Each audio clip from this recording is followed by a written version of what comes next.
Tiny Seed, the story of Wangari Maathai by Nicola Rijsdijk and Maya Marshak.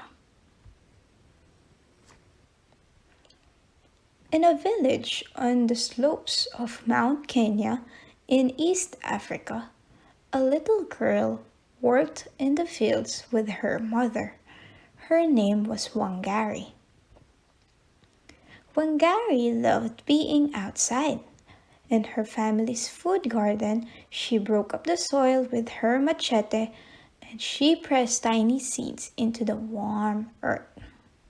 Her favorite time of the day was just after sunset. When it got too dark to see the plants, Wangari knew it was time to go home. She would follow the narrow paths through the fields, crossing the rivers as she went. Wangari was a clever child and couldn't wait to go to school. But her mother and father wanted her to stay and help them at home. When she was 7 years old, her big brother persuaded her parents to let her go to school. She liked to learn. Wangari learned more and more with every book she read. She did so well at school that she was invited to study in the United States of America. Wangari was excited. She wanted to know more about the world. At the American University, Wangari learned many new things. She studied plants and how they grow, and she remembered how she grew, playing games with her brother in the shade of the trees in the beautiful Kenyan forest.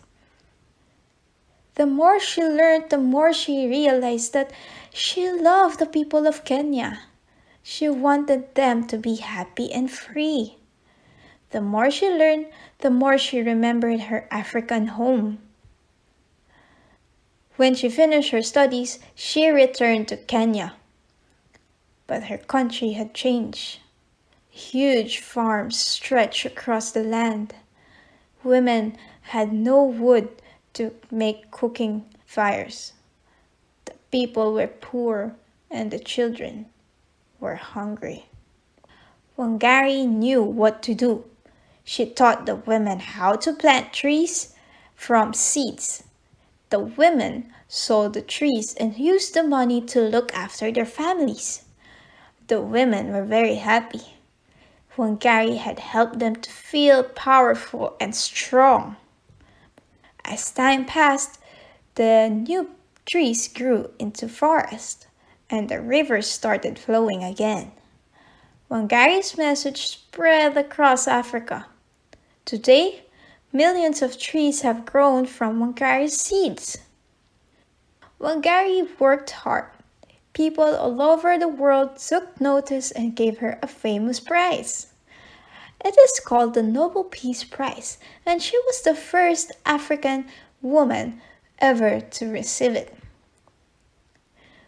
Sadly, Wangari died in 2011. But we can think of her every time we see a beautiful tree.